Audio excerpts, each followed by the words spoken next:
আসসালামু আলাইকুম।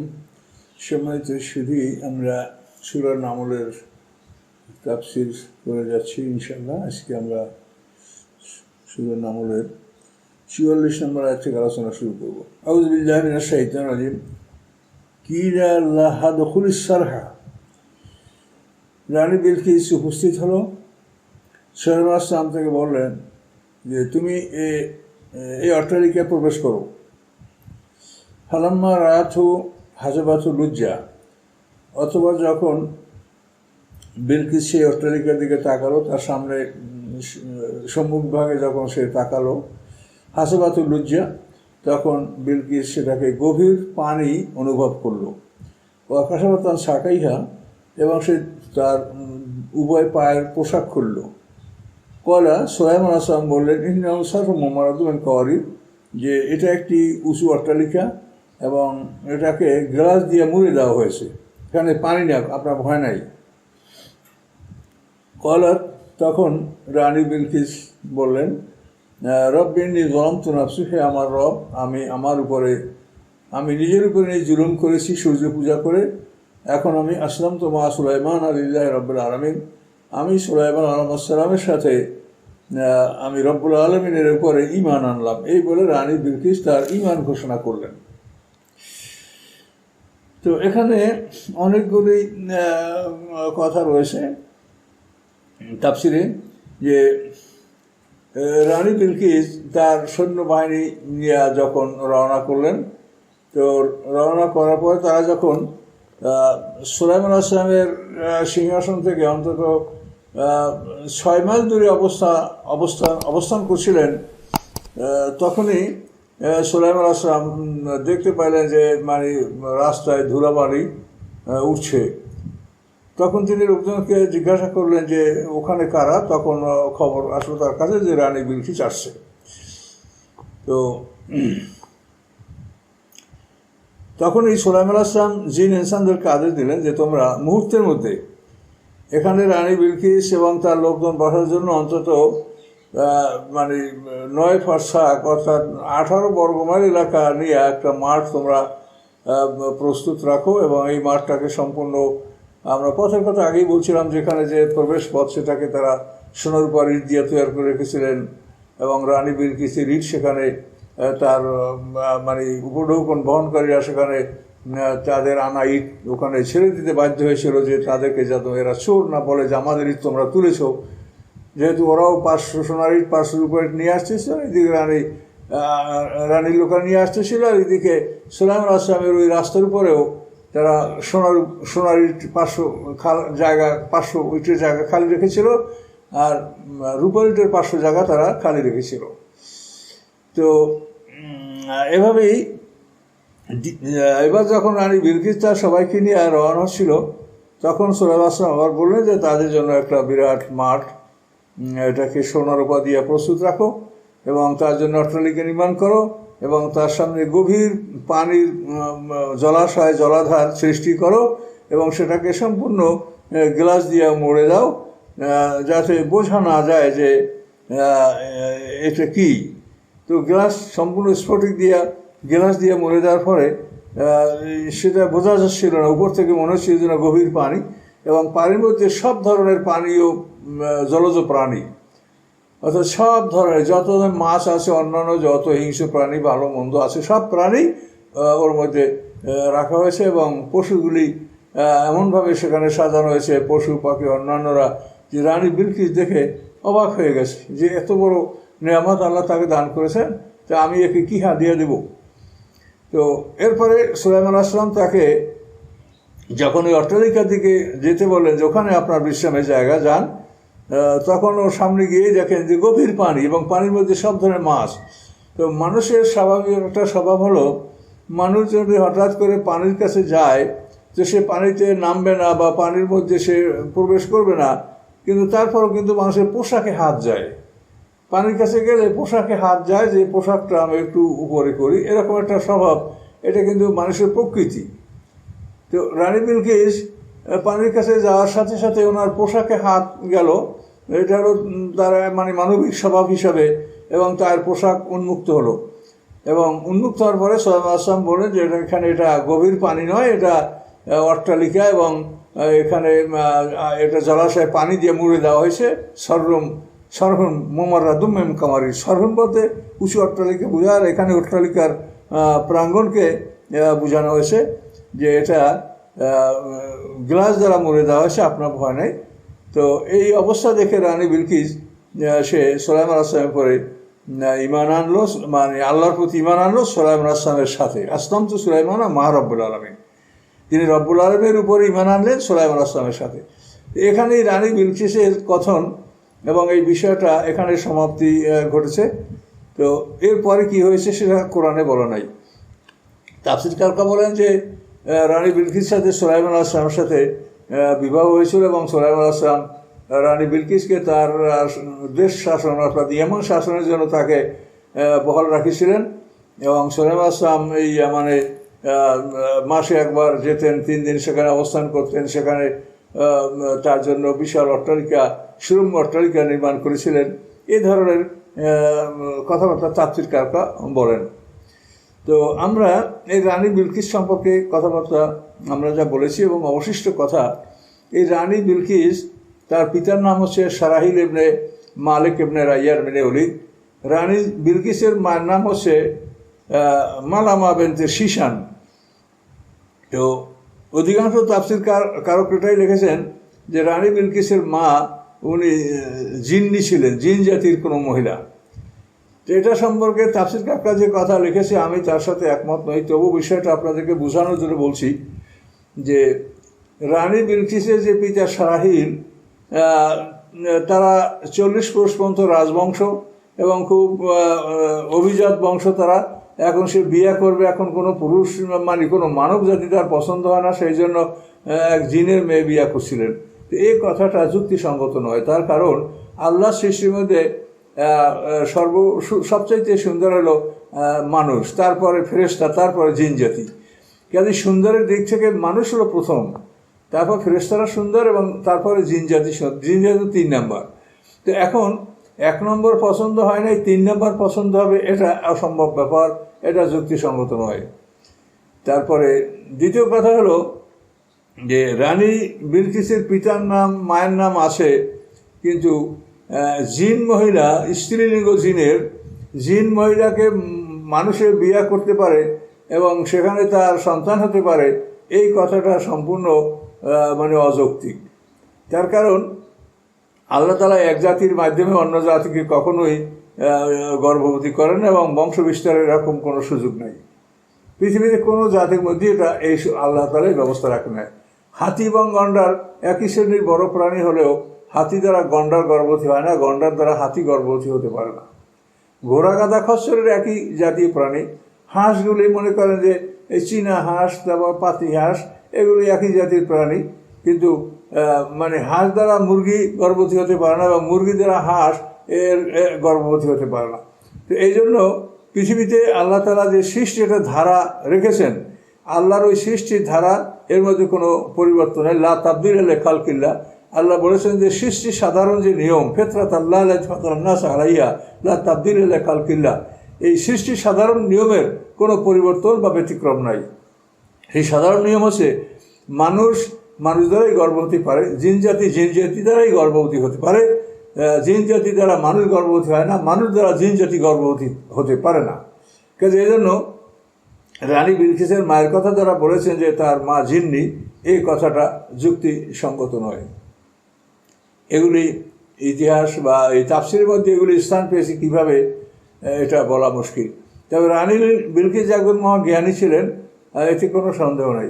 দেখেন এখানে আরও একটু কথা অতিরিক্ত বলছি, যদি এটাই হতো যে জিন দ্বারা কোনো মানুষ গর্ভবতী হতে পারে অথবা মানুষ দ্বারা কোনো জিন্নি গর্ভবতী হতে পারে, তাহলে সমাজে ভীষণ বিশৃঙ্খলা সৃষ্টি হতে পারত।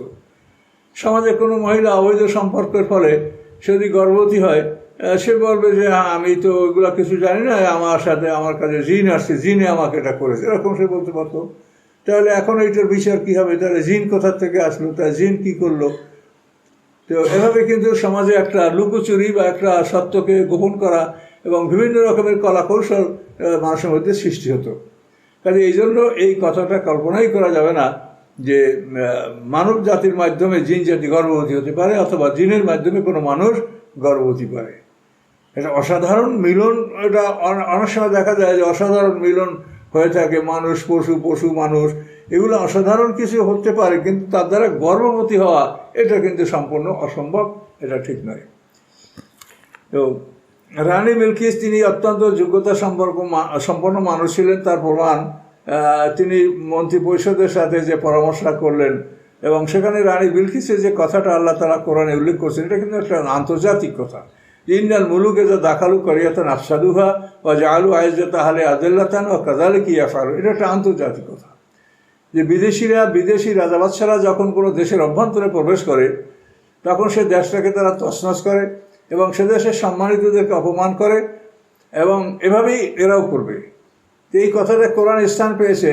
তো এই কথাটা কিন্তু এমন সময় বিলকিস বলেছে যখন সে ইসলাম গ্রহণ করে নাই, তার আগে। কিন্তু আল্লাহ তাআলা তার কথাটাকে মানে কোরআন স্থান দিয়েছেন, যেহেতু এই কথার মধ্যে মানুষের শেখার আছে। রানী বিলকিসের প্রজ্ঞা সম্পর্কে তাফসীরে একটা ঘটনা বলা আছে যে রানী বিলকিসের পিতা মারা যাওয়ার পরে রানী বিলকিসের কোনো ভাই ছিল না, সে কন্যা। তো তখন সারাহিল মারা যাওয়ার পরে এখন রানী বিলকিস ইচ্ছা ব্যক্ত করলো যে আমি অধিপতি হব, আমি রাজা হব, আমি ইয়ামানের শাসক হব। তখন মানুষেরা এ ব্যাপারে মানে দুই দলে ভাগ হলো। একদল বললো যে না, মহিলা শাসক হবে না, আর এক দল বললো যে না, হবে। তো এইভাবে শেষ পর্যন্ত দুই দল ভাগ হয়ে গেল। একদল পুরুষ শাসকের দাবি করে পুরুষ শাসক নির্বাচন করলো, আর একদল মহিলা শাসকের সমর্থন করে বিলকিসকে সমর্থন করে তারা এই ইয়ামানকে দুভাগ করে পুরুষ শাসিত ইয়ামান এবং নারী শাসিত ইয়ামান এই দুইটা ভাগে তারা ভাগ করে নিয়েছিল।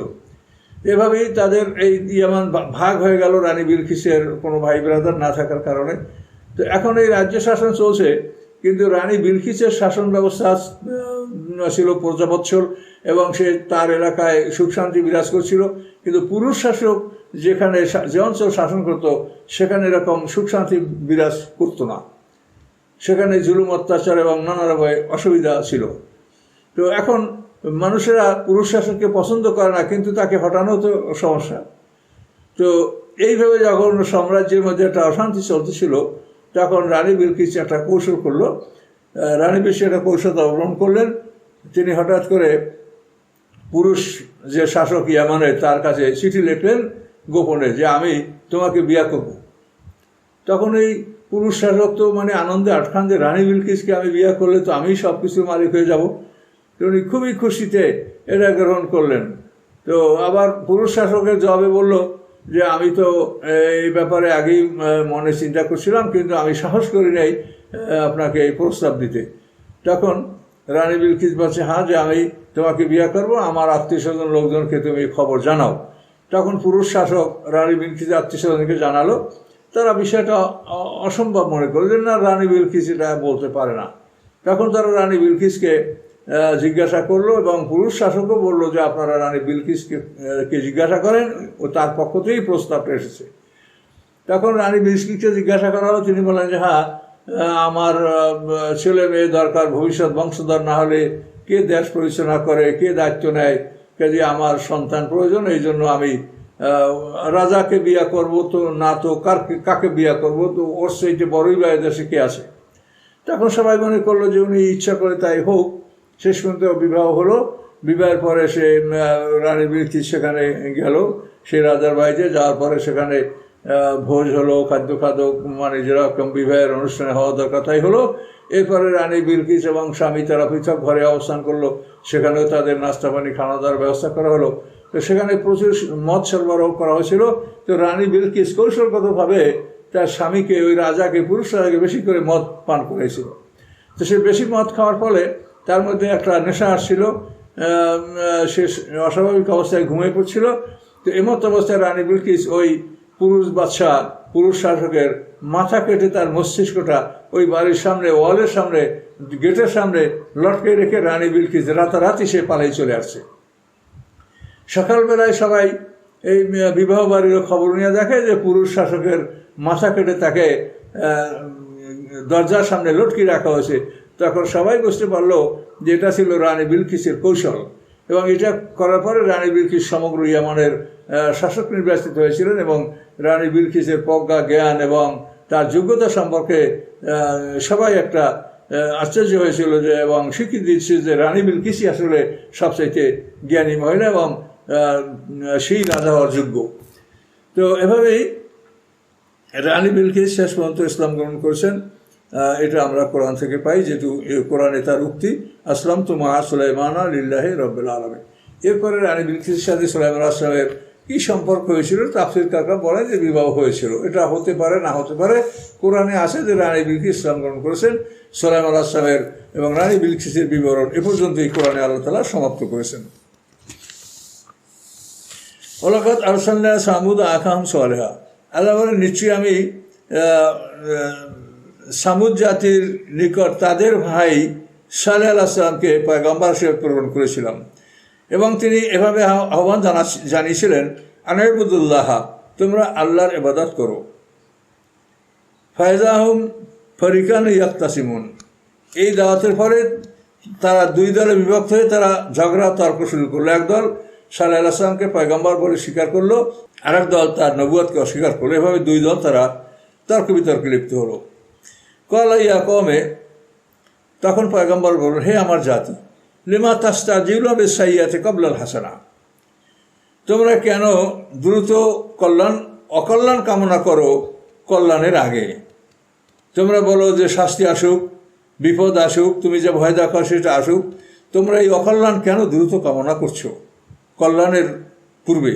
আগে আল্লাহর কাছে ফিরে আসো, তওবা করো, কল্যাণ কামনা করো, তোমাদের জন্য এটাই ভালো।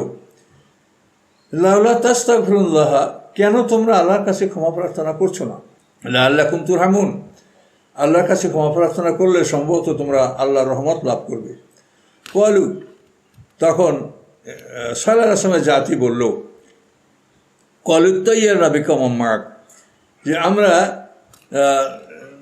তোমার উপরে মানে দুর্ভাগ্য হতভাগ্যের কারণ, মানে তুমি হতভাগা, তোমার কারণে আমাদের উপরে বিপদ আপদ আসছে এবং তুমি অশুভ, কাজে এই অশুভত্বের বিষয়টা তোমার উপরে আমরা চাপাচ্ছি, এটা তুমি অশুভ ব্যক্তি, এই জন্য আমাদের এই অশান্তি আমাদের উপরে আপত্তিত হচ্ছে। বেমাম্মা আঁকা, এবং তোমার সাথে যারা আছে তারা অশুভ, তাদের কারণে এটা মুসা আলাইহিস সালামকে যেমন ওরা বলেছিল যে মুসার কারণে আমাদের উপরে বিপদ আসতেছে, এরাও ঠিক একইভাবে বলল। এরা মুসা আলাইহিস সালামের অনেক আগের জাতি। এরা বলল যে হে সালে, যে এই একটা অশুভ যে অমিনাশ, তুমি এবং তোমার সাথীরা অমিনাশ, তারা হতভাগা, তারা অশুভ বস্তু বহন করছে, এই তোমাদের অশুভ অবস্থার কারণে আমরাও বিপদগ্রস্ত হচ্ছি। কলা তয়কুম ইনদাল্লাহ, তখন পয়গম্বর বললেন যে তোমাদের যে হতভাগ্য, দুর্ভাগ্য, তোমাদের যে বিপদাপদ, এগুলি আল্লাহর পক্ষ থেকে আসতেছে। বলান কমন তুফতানুন, বরং তোমরা এমন একটা জাতি যে তোমাদেরকে আল্লাহর পক্ষ থেকে পরীক্ষা করা হচ্ছে। এরপরে আল্লাহ তাআলা এই জাতির অবশিষ্ট কর্মকাণ্ড আলোচনা করছেন। আল্লাহ তাআলা বলছেন, ওয়াকানাফিল মাদিনাতে তেসাতু রাহাতে ইফসিদুনা ফিল আরদ, সালেহ আলাইহিস সালামের ওই শহরে, হিজর অঞ্চলে সালেহ আলাইহিস সালাম পয়গম্বর ছিলেন। সেই শহরে 9 নেতা ছিল যারা পৃথিবীতে ফাসাদ করে বেড়াতো। ওলা ইউসলিউন, তারা কোনো সংশোধকমূলক কার্যক্রম তারা পরিচালনা করতো না, তারা ফাসাদ করে বেড়াতো। এই 9 নেতা একত্রিত হয়েছে। তাদের নেতা ছিল কেদার বিন সালেফ। তারা একত্রিত হয়েছে এবং নারীদের প্ররোচনায় তারা সালেহ আলাইহিস সালামকে হত্যা করার জন্য তারা একমত হয়েছে। কলু, তখন এই 9 নেতা বলল, তাকাসামু বিল্লাহ, তোমরা পরস্পর আল্লাহর নামে শপথ করে নাও। কি বলে শপথ করবে? লানুবাইয়াতান্নাহু, যে রাতের অন্ধকারে আমরা সালেহ আলাইহিস সালামকে হত্যা করবো, ওয়াহলাহু, এবং তার পরিবার পরিজনকে হত্যা করবো, সুম্মা নাকুলান্না লিওয়ালিহি, তারপর আমরা অবশ্যই তার আত্মীয় স্বজনদেরকে বলবো, মা শাহিদনা মাহলিকা আহলি, তার ধ্বংস সম্পর্কে আমরা কিছু জানি না, আমরা তার ধ্বংসের সময় উপস্থিত ছিলাম না। ওয়াইন্না লাসাদিকুন, এবং নিশ্চয়ই আমরা সত্যবাদী। সালেহ আলাইহিস সালামকে হত্যা করে আমরা পালিয়ে যাব, আর জিজ্ঞাসা করলে বলবো যে আমরা তার হত্যা সম্পর্কে কিচ্ছু জানি না, আমরা সত্য বলছি। এইভাবে 9 নেতা আল্লাহর নামে কসম করে বিষয়টা পাকাপাকি করতে চেয়েছিল যে আমরা সবাই একসঙ্গে আক্রমণ করে আল্লাহর পয়গম্বর সালেহ আসলামকে হত্যা করব। তো এখান থেকে আমাদের একটা বিরাট শিক্ষার বিষয়, সেটা হলো এই যে তারা কি কাজ করবে, পয়গম্বরকে হত্যা করবে। এই কাজ পাকাপাকি করার জন্য তারা কার নামে কসম করবে, আল্লাহর নামে কসম করবে। তাহলে আল্লাহর অস্তিত্ব সম্পর্কে তাদের জানা ছিল এবং আল্লাহ আছেন, আল্লাহ সব কিছু করতে পারে, এগুলি তারা জানে। কিন্তু কসম করতে হবে আল্লাহর নামে, তাও তারা জানে। আল্লাহর নামে কসম করে কথা কাজ তারা এটা করবে, এটা পাকাপাকি করার জন্য তারা বললো তাকাসামু বিল্লাহ, আল্লাহর নামে তোমরা পরস্পর কসম করে নাও। তাহলে এখন দেখেন যে আল্লাহর অস্তিত্ব আছে বা আল্লাহ আছেন, এই আল্লাহকে বলা, ইনশাল্লাহ মাশাল্লাহ বলা। আরবরা তো সমস্ত কাজে বেশমেক আল্লাহ বলে কাজ শুরু করতো, কাবাঘর তওয়াফ করতো, সবসময় তো তারা আল্লাহ নাই কথা কখনো বলতো না, কিন্তু তারপরেও তারা কাফের ছিল। আর এরাও আল্লাহর অস্তিত্ব স্বীকার করে, কিন্তু এরা কাফের। তার কারণ ইমানের শর্তই হচ্ছে যে আল্লাহ এবং রাসূল এই দুজনকে একসঙ্গে মানতে হবে। আল্লাহ এবং রাসূলের মধ্যে পার্থক্য করলে তখন কোনোভাবেই সেই ব্যক্তি ইমান নয়। লাম ইউফাররিকু বাইনা আল্লাহি ওয়া রাসূলিহি, রাসূল এবং আল্লাহর মধ্যে মানে ব্যবধান সৃষ্টি করা যাবে না। আল্লাহর প্রতি যেমন বিশ্বাস করতে হবে, রাসূলের প্রতি তেমনই বিশ্বাস করতে হবে। যে এরা আল্লাহর অস্তিত্বে বিশ্বাস করতো, কিন্তু আল্লাহর আদেশ, আল্লাহর হুকুম, অন্যান্য কিছু এগুলো তারা বিশ্বাস করতো না। এই জন্য আমরা ইমান প্রসঙ্গে আমাদের সতর্ক হতে হবে। ইমানের বিষয়টাই হলো যে আল্লাহ এবং তার রসুল এর আনুগত্য করতে হবে, এবং আল্লাহ রাসূলের আনুগত্যকে এতই মানে জরুরি বলেছেন, তিনি বলেছেন মাইয়ুতির রাসূলা ফাকাদ আতা আল্লাহ, রাসূলের আনুগত্য করলে আল্লাহর আনুগত্য হবে। তাহলে এরা আল্লাহকে স্বীকার করছে, কিন্তু আল্লাহর নামে শপথ করে একমাত্র হচ্ছে পয়গম্বরকে খুন করার জন্য। কাজে এই জন্যই মনে রাখতে হবে যে ইমানের জন্য আল্লাহ যা বলেছেন এগুলি সবই আমাদের পালন করতে হবে। আমরা আল্লাহকে মানি বলেই যে আমরা মোমেন তা নয়। তো এই জন্য বিষয়গুলি ভালো করে সতর্ক হতে হবে। আমাদের সমাজে বা পৃথিবী কিন্তু আল্লাহর অস্তিত্ব সবাই স্বীকার করে, কিন্তু মোমেন কয়জন? ইসলাম বা ইব্রাহিম আলাইহিস সালাম যে আত্মসমর্পণ করেছে আল্লাহর কাছে, এইরকম নিদর্শন পৃথিবীর কয়টা মানুষের আছে? তো এই জন্য ইসলাম সম্পর্কে আমাদের যথাযথ জ্ঞান অর্জন করতে হবে। তো ইমানের শর্তই হচ্ছে গায়বী বিশ্বাস করা, নামাজ, আল্লাহ গায়েব নামাজ কায়েম করা, আল্লাহর পথে সম্পদ ব্যয় করা, সমস্ত আসমানি কিতাবে বিশ্বাস করা, পরকালে বিশ্বাস করা। এগুলিকে আল্লাহ তাআলা একসঙ্গে সূরা বাকারার প্রথম পৃষ্ঠায় আল্লাহ তাআলা উল্লেখ করেছেন যে মুত্তাকিন হতে হলে এই গুণগুলি তোমাকে অর্জন করতে হবে। আল্লাহ যা বলেছেন তার একটাকে বাদ দিলেও ঈমানদার হবে না, মুত্তাকিন হবে না। তো এই জন্য এখান থেকে আমাদের খুব বিশেষ করে জানতে হবে যে এই লোকগুলি পয়গম্বরকে হত্যা করতে যাবে, তাও আল্লাহর নামে কসম করে কথা পাকাপাকি করছে। আল্লাহকে বিশ্বাস করার মানে ঈমান নয়। ঈমানের জন্য আল্লাহ যা বলেছেন সেভাবেই, অর্থাৎ আল্লাহকে বিশ্বাস করা, এর সাথে সাথে রাসূলকে বিশ্বাস করা, পরকাল বিশ্বাস। এক কথা, রাসূলের যাবতীয় কথায় বিশ্বাস করতে হবে। আল্লাহ যা অবতীর্ণ করেছেন যাবতীয় আসমানি কিতাবের উপর বিশ্বাস করতে হবে। একটা আয়াত অবিশ্বাস করলেও কোনো মানুষ মোমেন হবে না। একটা আয়াত অবিশ্বাস করলে সে কাফের। কাফের হওয়ার জন্য একটা আয়াত অবিশ্বাস করা যথেষ্ট, আর মোমেন হওয়ার জন্য পুরো আসমানি কিতাব বিশ্বাস করা এটা ফরজ। যখন যে আসমানি কিতাব পৃথিবীতে থাকে, এখন কোরআনের কাল, এখন কি ইমানদার হতে হলে পুরো কোরআনকে তার মানতে হবে, তখনই সে মোমেন বলে গণ্য হবে। তো এই জন্য আল্লাহ তাআলা তাদের এই ঘটনাটা জানাই দিলেন। 9 নেতা তারা আপসে বলাবলি করলো যে আমরা আল্লাহ, তোমরা তাকাসামু বিল্লাহ, পরস্পর আল্লাহর নামে শপথ করে নাও এই কাজের জন্য যে লানুবাইয়িতান্নাহু, যে আমরা রাতের অন্ধকারে রাতারাতি আমরা পয়গম্বরকে হত্যা করব। তারা মানে মুসাফিরের বেশি বাড়ি থেকে বের হয়েছে, মনে হয় যেন কোথাও বেড়াতে যাচ্ছে, পয়গম্বরকে খুন করে তারা এলাকা ত্যাগ করে অন্যদিক চলে যাবে, এরকম একটা ধারণা নিয়ে তারা বের হয়েছিল। তো আল্লাহ তাআলা বলেন ও মাকারু মাকরা, তারা কঠিন ষড়যন্ত্র করেছিল যে পয়গম্বরকে হত্যা করে তারপর তারা এলাকা ত্যাগ করবে। আল্লাহ বলেন ও মাকার না মাকরা, আমিও তাদের ষড়যন্ত্রের কঠিন জবাব দিয়েছিলাম। তারা যখন একটা পাহাড়ের নিকট থেকে পথ অতিক্রম করছিল, তখন আল্লাহ তাআলা একখণ্ড পাথর তাদের উপরে এমনভাবে ফেলে দিলেন যে একখণ্ড পাথরের চাপা পড়ে তারা নয়নে তা ওখানেই তাদের মৃত্যু ঘটলো। অহম লায়া শুরুন, আল্লাহ বলেন তারা জানে না যে আমি তাদের প্লট, তাদের স্ট্র্যাটেজি, তাদের ষড়যন্ত্র এর বিরুদ্ধে যে আমি কি ব্যবস্থা করে রেখেছিলাম এটা তাদের জানা ছিল না। আল্লাহ বলেন ফানজুর কাইফা কানা আকিবাতু মাকরিহিম, আল্লাহ বলেন দেখো যে তাদের এই ষড়যন্ত্রের ফলাফলটা কি হয়েছিল, পরিণামটা কি হয়েছিল। আন্না দাম্মারনাহুম ওয়া কাওমাহুম আজমাইন, আল্লাহ বলেন আমি তাদেরকে ধ্বংস করেছি এবং তাদের জাতিকেও আমি সমূলে ধ্বংস করেছি। উট হত্যা করার পরে তারা 3 দিন বেশি ছিল। প্রথম দিন তাদের চেহারা হলুদ রং ধারণ করেছিল, দ্বিতীয় দিন তাদের চেহারা লাল বর্ণ ধারণ করেছিল, তৃতীয় দিন তাদের চেহারা আলকাতরার রং মানে একেবারে কালো রং হয়েছিল। এভাবে তারা রাত পার করলো। সকালবেলা ভোরবেলা তাদের উপরে আল্লাহর পক্ষ থেকে শাস্তি আসলো, প্রচণ্ড আওয়াজ, ভূমিকম্প। এভাবে আল্লাহ তাআলা তাদেরকে সমূলে ধ্বংস করলেন।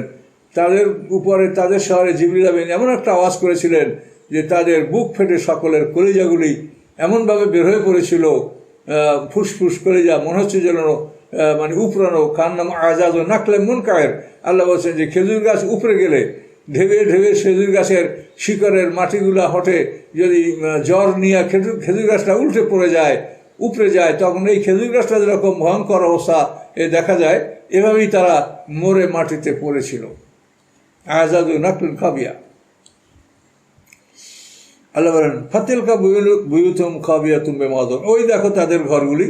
তোমরা সিরিয়ার পথে যেতে, মক্কা মদিনা থেকে সিরিয়ার পথে যেতে হিজির অঞ্চল পার হতে হয়। এই হিজির অঞ্চল পার হয়ে উত্তর দিকে যেতে হয়। আল্লাহ বলেন ওই দেখো তাদের বাড়িঘরগুলি খালি পড়ে আছে, বেমা জলামু, তাদের জুলুম অত্যাচারের কারণে। ইন্না ফি যালিকা লাআয়া, নিশ্চয়ের মধ্যে রয়েছে নিদর্শন, লিকাওমিন ইয়ালামুন, ওই জাতির জন্য যারা জ্ঞান রাখে। ও আনজাইনাল লাযিনা আমানু ওয়াকানু ইয়াত্তাকুন, আল্লাহ বলেন তাদের মধ্যে যারা ইমানদার ছিল তাদেরকে আমি মুক্তি দিয়েছি এবং তারা ছিল মুত্তাকি, তারা আল্লাহ ভীরু। এদের সংখ্যা তাফসীর বাস অন্তত 4000 লোক ছিল যারা ইমানদার ছিল, সালেহ আলাইহিস সালামের উপরে তারা ইমানে ছিল। এই লোকগুলি পৃথক ছিল, এদেরকে একটা সীমারেখার মধ্যে সালেহ আলাইহিস সালাম রেখেছিলেন। তার বাইরেই তাদের এর বাইরে যারা ছিল তারা এরকম ধ্বংস হয়েছে, তারা কেউ পালাতে পারে নাই। এই 4000 লোক নিয়ে পরে সালেহ আলাইহিস সালাম দক্ষিণ অঞ্চলে, এডেন অঞ্চলে বা হাজারামৌত অঞ্চলে তিনি অবস্থান করেছিলেন এবং এখানেই তারা পরবর্তী তাদের বংশ বিস্তার হয়েছিল। আসাবে রাস, এই রাজবাসী এদেরই সালেহ আলাইহিস সালামের বা এই সামুদ জাতির অবশিষ্ট মোমেন যারা, তাদের দ্বারাই আবার ওইখানে আরেকটা জাতি সৃষ্টি হয়েছিল যারা একটা কুয়ার পানি পান করতো, কাঁচা কূপ। তাদের এই অধিবাসীকে বলা হয় আসাবে রাস। এটা এই সালেহ আলাইহিস সালামের অবশিষ্ট ইমানদার জাতিদের থেকেই ওখানে একটা জাতি আবার বিস্তার লাভ করছিল। আল্লাহ তাআলা সংক্ষিপ্ত আকারে এদের ইতিহাস তুলে আমাদেরকে উপদেশ দিচ্ছেন যাতে আমরা বুঝি, যাতে মক্কার লোকেরা সেই সময় যে তাদের যে অবস্থাটা ছিল, আল্লাহ তাআলা তাদেরকে সতর্ক করছিলেন যে পয়গম্বরের বিরোধিতা করে তারা কেউ কিন্তু রেহাই পায় না, এই কাজেই তোমরাও মক্কাবাসীরা রেহাই পাবে না। এভাবে আল্লাহ তাআলা লুত সম্প্রদায় সম্পর্কে অবহিত করছেন। ইসকালের কওমি, যখন লুত আলাইহিস সালাম তার জাতিকে বললেন আতাতুনাল ফাহিশাতা, তোমরা অশ্লীল কাজ করছো, পুরুষ মৈথুন করছো, অন্তুম তুবসিরুন, অথচ তোমরা দেখতে পাচ্ছ যে তোমরা কত বড় জঘন্য অপরাধ তোমরা করছো। আইন্নাকুম লা তাতুনা রিজালা শাহাতাম মিন দুনিন নিসা, তোমরা কি পুরুষ উপরে তোমাদের কামভাব পূর্ণ করছো স্ত্রীদেরকে, মহিলাদেরকে বাদ দিয়ে। তোমরা মহিলাদের ব্যবহার বর্জন করেছো এবং পুরুষ মৈথুন করছো, পুরুষ ব্যবহার করে তোমাদের বীর্যপাত ঘটাচ্ছ। বরং তুম কওমুন তাজহালুন, বরং তোমরা একটা জাহেল সম্প্রদায়, জাহেল নির্বোধ জাতি। যখন পয়গম্বর লুত আলাইহিস সালাম তাদেরকে এভাবে সতর্ক করলেন, এই লুত আলাইহিস সালাম হলেন ইব্রাহিম আলাইহিস সালামের বড় ভাই হারানের পুত্র লুত, এবং ইব্রাহিম আলাইহিস সালামের সাথেই তিনি বাবুল ত্যাগ করেছিল, ইরাকের বাবুল ত্যাগ করে এরা সিরিয়া অঞ্চলে, ইব্রাহিম আলাইহিস সালাম যেখানে বসবাস করতেন তার সেই উত্তর অঞ্চলে এই লুত আলাইহিস সালাম সেখানে তিনি বাস করতেন, সুদুম শহরে। ফামাকানা জওয়াবা কওমি, তখন লুত সম্প্রদায়ের জবাব আর কিছুই ছিল না, লুত আলাইহিস সালামের কওমের জবাব আর কিছুই ছিল না, বরং তারা বলতো আখরিজু আলা লুত মিন কারিয়াতিকুম, লুত পরিবারকে তোমরা তোমাদের জনপদ থেকে বের করে দাও, ইন্নামুন ওয়াসিয়াত্তাহারুন, তারা হচ্ছে পবিত্র মানুষ, তারা পবিত্র মানুষ, তাদেরকে তোমাদের জনপদ থেকে বের করে দাও। তো আল্লাহ বলেন ফানজাইনা ওয়ালাহু, আমি তাকে এবং তার পরিবারকে মুক্তি দিয়েছিলাম, ইল্লামরা তাও, কিন্তু স্ত্রী ব্যতিরিকে, তার স্ত্রী ছাড়া, তার স্ত্রী ওই সম্পদের অন্তর্ভুক্ত লোক ছিল, সে ধ্বংস হয়েছে। কদ্দার নাহা, আল্লাহ বলেন আমি তার জন্য নির্ধারিত করেছিলাম মিনাল গাবিরিন, যে সে পশ্চাতে অবস্থান করবে এবং সে ধ্বংস হবে, এটা আমি নির্ধারিত করে রেখেছিলাম। এই জন্য লূত আলাইহিস স্ত্রী ছাড়া তার অন্য পরিবারের সদস্যরা মুক্তি পেয়েছিল। আমতারনা আলিম মাতারা, আল্লাহ বলেন তাদের উপরে আমি প্রচণ্ড বৃষ্টি বর্ষণ করেছিলাম। এই বৃষ্টি ছিল পাথরের বৃষ্টি, পানির বৃষ্টি নয়। ফাসা মাতারুল মুনজারিন, কতই নিকৃষ্ট ছিল সেই বৃষ্টির দৃশ্য, যাদেরকে ভয় দেখানো হয়েছিল সেটা কতই নিকৃষ্ট ছিল। জমিনকে উল্টে দিয়ে তারপর পাথরের বৃষ্টি, এবং সেই পাথর এত জোরে নিক্ষিপ্ত হচ্ছিল, মাটি ভেদ করে প্রত্যেকটা মানুষকে ওই পাথর আঘাত করেছে, এবং কোন পাথরে কোন মানুষ মারা যাবে সেটাও নির্ধারিত করা ছিল, চিহ্নিত করা ছিল। কুল আলহামদুলিল্লাহ, বলুন আলহামদুলিল্লাহ, অর্থাৎ জালেমদের ধ্বংসের খবর শুনে আলহামদুলিল্লাহ বলার জন্য আল্লাহ বলছেন। আমরা অন্য কিছু বলবো না, আমরা বিপদ খবর শুনে নিয়ে নিলে বলার জন্য আদেশ আছে, কিন্তু জালেমদের ধ্বংসের ক্ষেত্রে আমরা তার জন্য বদদোয়া করবো না যে ফিনারে জাহান্নামা, এটাও আমরা বলবো না। আল্লাহ বলছেন কি, কুল আলহামদুলিল্লাহ, আপনি আলহামদুলিল্লাহ বলেন। জালেমদের ধ্বংসের সংবাদ শুনলে আলহামদুলিল্লাহ বলতে হচ্ছে, এটা আল্লাহর শিক্ষা। ও সালামুন আলা ইবাদিল্লাযিনা ইসতাফা, এবং শান্তি আল্লাহর ওই সমস্ত বান্দাদের উপরে যাদেরকে আল্লাহ মনোনীত করেছেন। এই যত সব পয়গম্বরদের বলা হলো, এরা আল্লাহর মনোনীত বান্দা, এদের উপরে শান্তি, শান্তির ঘোষণা আল্লাহর পক্ষ থেকে। আল্লাহ খায়রুন আম্মা ইয়াশরিকুন, আল্লাহ প্রশ্ন করছেন, বলো আল্লাহ উত্তম না ওরা যাদেরকে শরীক হিসেবে এই লাত, উজ্জা, মানাত, উদ্দা, সুয়া, ইয়াগুস, ইয়াউক, নাসরা, বাআলা বাক্য, বাআল মূর্তি, তো এগুলি ভালো না আল্লাহ উত্তম? নাউযুবিল্লাহ, আল্লাহর সাথে তুলনা হয়? কখনোই না। আল্লাহ খায়রুন আম্মা ইয়াশরিকুন, আল্লাহ প্রশ্ন করছেন আল্লাহ উত্তম না ওরা যা অংশীদার সাব্যস্ত করে তারা উত্তম? কখনোই তারা উত্তম নয়।